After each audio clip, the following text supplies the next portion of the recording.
2023 में मई की शुरुआत में अनिल दुजाना मेरठ में एक एनकाउंटर में मारा गया था और अब उसके बारे में कुछ ऐसी डिटेल सामने आ रही हैं जिनके बारे में शायद आप नहीं जानते होंगे। क्या आप जानते हैं कि उसकी टीम में मंत्री, प्रधान और चेयरमैन शामिल थे? क्या आप जानते हैं कि कैसे उसकी टीम ने उसके नेटवर्क को ग्रेटर नोएडा के दुजाना गांव से लेकर हरियाणा और एनसीआर के दूसरे इलाकों तक फैलाया था? अनिल दुजाना के एनकाउंटर में मारे जाने के बाद अब आशंका है कि गिरोह के 150 से ज्यादा बदमाश शायद तैयारी कर रहे हैं कि गिरोह का चीफ किसे बनाया जाए, क्यों बनाया जाए, किसे जिम्मेदारी दी जाए। यूपी में कई बार देखने को मिला है कि किसी बड़े गिरोह के मुखिया के एनकाउंटर में मारे जाने के बाद जो बाकी बदमाश बचते हैं वो किसी को कमान देने से पहले एक बड़ी वारदात को अंजाम देते हैं ताकि लोगों में उनका खौफ फैले। यूपी एसटीएफ ने अनिल दुजाना की जमानत के बाद उसके संपर्क में आए संदिग्धों की जानकारी जुटाई है। दुजाना और उसकी टीम का फोकस हाईवे और एक्सप्रेसवे वाले इलाकों पर रहता था और उसकी टीम के लोग इन्हीं इलाकों से हैं। अनिल दुजाना और उसकी टीम ने सबसे पहले अपनी पकड़ गाजियाबाद बुलंदशहर नेशनल हाईवे के किनारे वाले इलाकों में बनाई थी। यहां पकड़ बनने के बाद दुजाना ने ईस्टर्न पेरिफेरल एक्सप्रेसवे के अलावा बाकी दूसरे हाईवे के किनारों के कस्बों और शहरों में अपना जाल फैला दिया।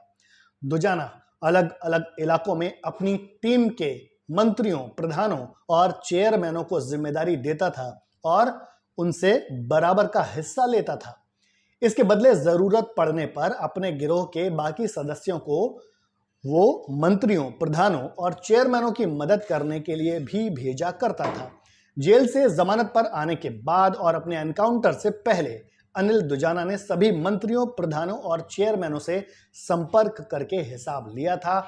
इसी वक्त दुजाना ने अगली चौथ वसूली, जमीन कब्जाने और जमीन छुड़ाने के कामों के बारे में प्लानिंग भी की थी, योजना बनाई थी।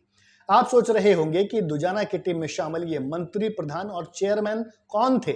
दरअसल गैंगस्टर अनिल दुजाना ने अपना नेटवर्क सियासी पोस्ट पदों के आधार पर बनाया था, उनकी तर्ज पर बनाया था। वो अपनी टीम के लोगों के नाम, इलाके और उनकी जिम्मेदारी के आधार पर रखता था।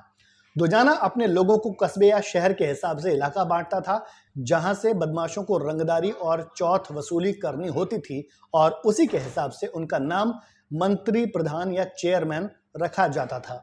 मेरठ में मुठभेड़ में गैंगस्टर अनिल दुजाना के मारे जाने के बाद यूपी एसटीएफ ने जांच और संदिग्ध नंबरों की पड़ताल करके इस गैंग के गुर्गों और अन्य लोगों का कच्चा चिट्ठा जुटा लिया है।